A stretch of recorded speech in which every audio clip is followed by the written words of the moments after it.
Kamu percaya ada satu senjata kerajaan Sunda yang tidak tercatat di buku sejarah manapun?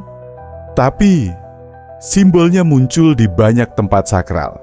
Kenapa Trisula ini seperti sengaja disembunyikan? Trisula bukan hanya senjata.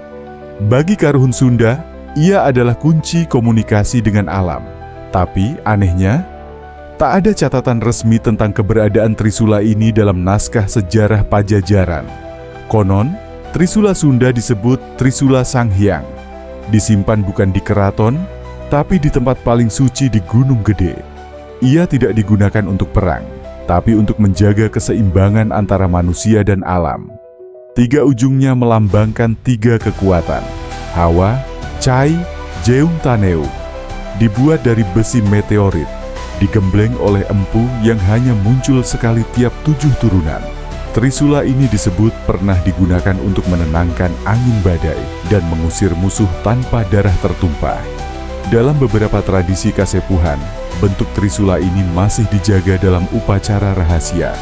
Tapi ada juga kepercayaan bahwa Trisula Sanghyang disembunyikan karena terlalu kuat untuk manusia zaman sekarang. Jejaknya masih samar.